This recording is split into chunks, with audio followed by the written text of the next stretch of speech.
8,000 miles from the snowy streets of Minnesota, in the heart of a country many Americans know only for beaches and jeepneys, a quiet revolution in medicine is taking place. It is not happening in the lecture halls of Harvard or the sterile labs of Johns Hopkins. It is happening in the Philippines, where young men and women from across the world are discovering that medicine is more than exams and rankings. It is about presence, compassion, and the courage to sit beside someone in their darkest hour. This story does not begin with prestige. It begins with doubt, with a father who once believed there was only one path to becoming a doctor, and a son who nearly gave up on his dream because that path was crushing him. Their journey would lead them to an unexpected place, one that offered not less but something more, a kind of education that taught not just anatomy and pharmacology, but the value of holding a patient's hand, of listening, of remembering that healing is always human before it is technical. For the Hayes family and for dozens of American families who would follow, the Philippines was not a compromise. It was a rediscovery. And in telling their story, we see how a country so often underestimated has quietly reminded the world of what medicine was meant to be all along. Robert Hayes had built his entire life on structure. He was a trauma surgeon from Chicago, trained in Boston, the kind of man whose reputation entered the room before he did. In his world, there was a clear order: the right schools, the right exams, the right credentials. And when his only son David announced he wanted to be a doctor, Robert already had the path mapped out.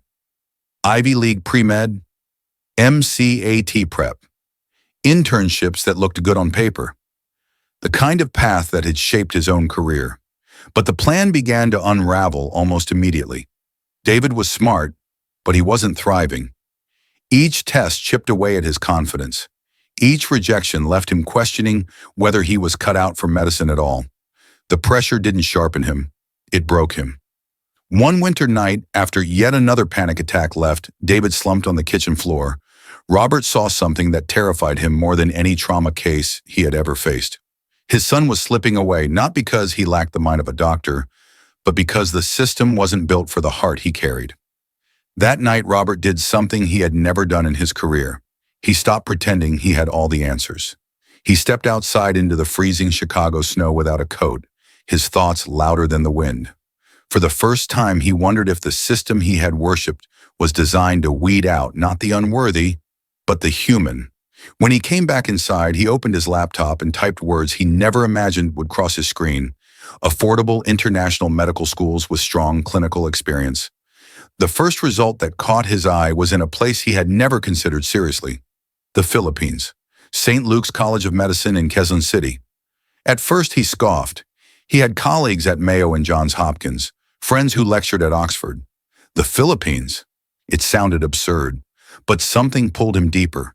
The tuition was lower, yes, but that wasn't what stayed with him. It was the stories from students, Americans, Nigerians, Koreans, who spoke of professors who knew their names, of clinical rotations that started in the first year, of an education rooted not only in science, but in empathy. And then there was one image. A student's blog showed a young Filipino medical student holding the hand of an elderly patient in a rural hospital. No monitors, no machines, just presence. The caption read, "He had no family left, so I sat with him until his last breath." Robert closed the laptop, but that image refused to leave him. 2 weeks later, against every instinct of pride and prestige, Robert Hayes booked 2 tickets. Destination, Manila. The moment the plane doors opened in Manila, it felt like stepping into another world. The air was heavy, humid, almost alive. Taxis darted in every direction like dancers in an unpredictable routine, horns blaring, music spilling from open windows. For Robert and David Hayes, it was overwhelming, chaotic, and strangely disarming. Everywhere they turned, people smiled. At strangers, at delays, at mistakes. The rhythm of life was different here, unpolished but welcoming. David, who had grown up in the quiet order of Midwestern suburbs, felt as though the city itself was testing him. Could he let go of control long enough to breathe? That week they toured the campus at St. Luke's.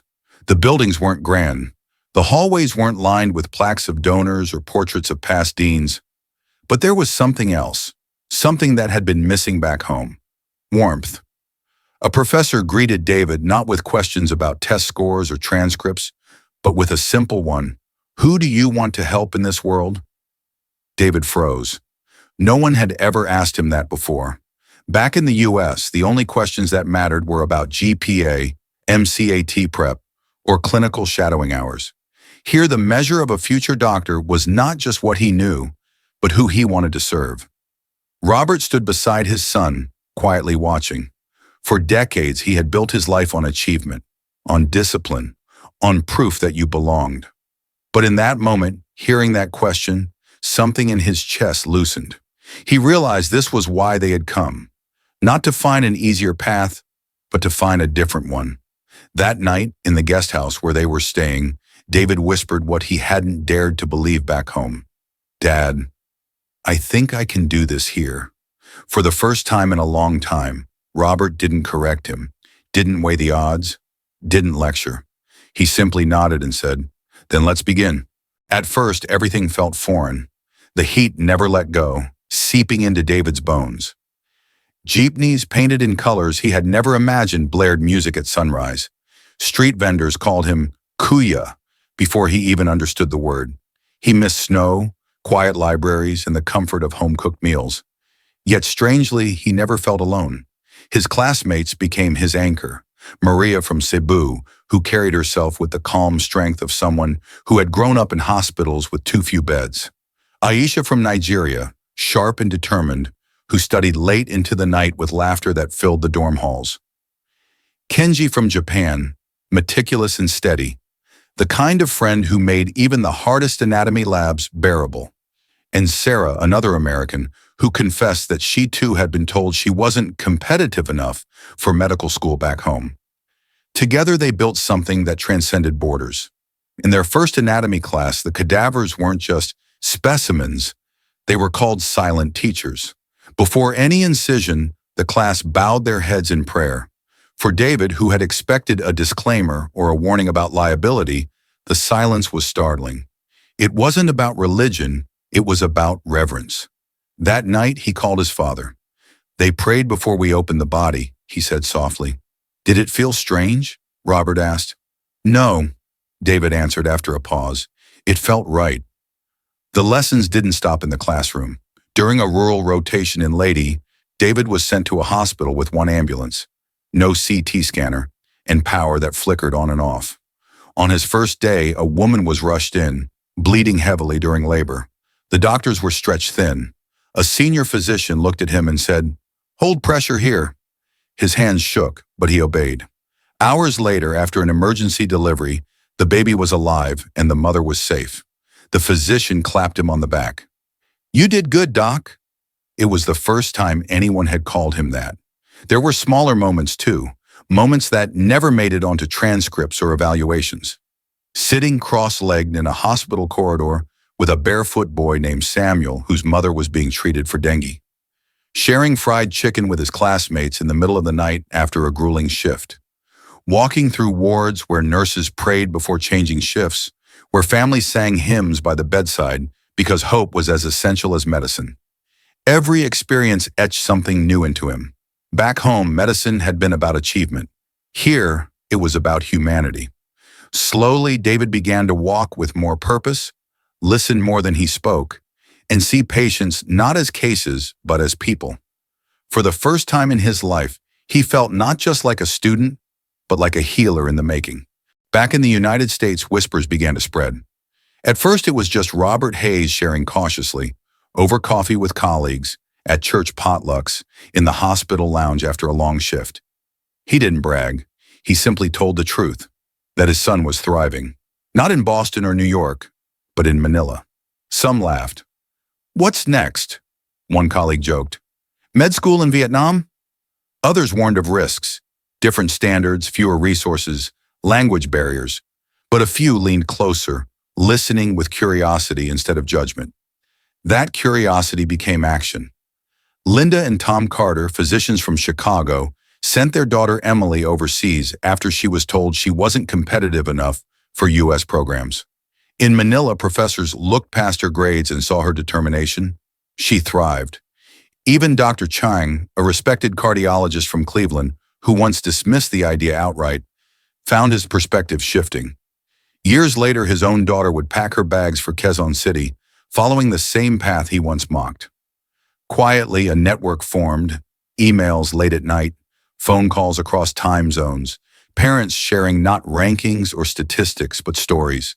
Stories of students who found their confidence, who discovered compassion, who were learning medicine not as a career, but as a calling. The Philippines was no longer seen as a backup plan. It was becoming something else entirely, a place where the next generation of doctors was learning to lead with heart before credentials. 4 years passed faster than Robert Hayes could have imagined. Manila, once overwhelming, had become a second home for his son, and now it was graduation day. The ceremony was modest. No orchestras, no celebrity speakers, no grand stages, just families packed into folding chairs, cameras shaking in eager hands, banners strung across the courtyard with faces from every continent smiling back. Filipino, Indian, Nigerian, American, Japanese, students bound not by prestige but by shared struggle and resilience. When David's name was called, Robert rose to his feet. For a fleeting moment, he wasn't the surgeon trained in Boston or the skeptic who once doubted this path. He was simply a father, a proud father. As David bowed to receive his diploma, surrounded by classmates who had learned to practice medicine with humility and grit, Robert whispered under his breath, "We made the right choice." It wasn't a step down, it was a step forward. When David returned to the United States for residency, he carried more than a diploma. He carried stories. Stories of delivering babies in clinics without air conditioning, of improvising IV poles with coat hangers, of praying with nurses before dawn. At first, interview panels asked with skepticism, "Why the Philippines?" David didn't defend. He told them the truth. He spoke about patients who had nothing but still offered gratitude, about classmates who studied by candlelight during blackouts but never complained, about professors who taught not only medicine, but humility. Soon the skepticism faded. Patients began to notice the difference. They asked for the Filipino-trained doctor who remembered their names, who stayed late when families couldn't arrive in time, who didn't just check vitals but asked how they were holding up. Nurses noticed too. "He doesn't just do rounds," one said quietly. "He sees people." Meanwhile, across the U.S., more families were making the same choice the Hayes family once struggled with. Parents who had scoffed now booked flights to Manila, Cebu, Davao. What was once seen as a compromise had become a beacon, and David himself returned, not for vacation, not for a conference, but to teach a short course at his alma mater. Walking through the familiar gates under the August sun, he met a shy American student, nervous and wide-eyed. She introduced herself softly. "My dad is Dr. Chang. I think he mentioned you." David smiled.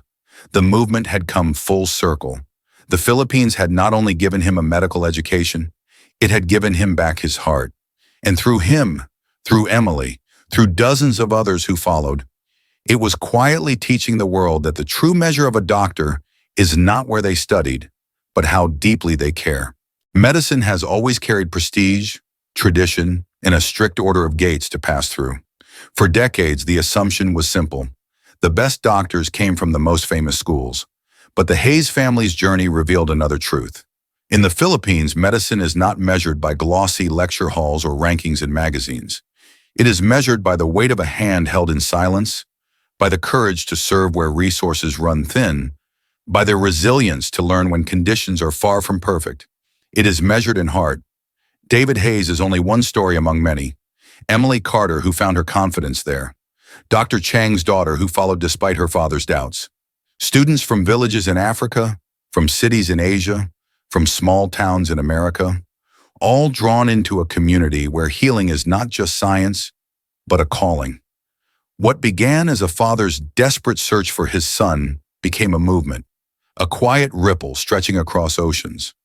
And perhaps years from now, when patients in Chicago or Cebu or Cleveland are asked what made their doctor different, the answer will not be found in a framed diploma, but in the way that doctor listens, the way they stay, the way they care.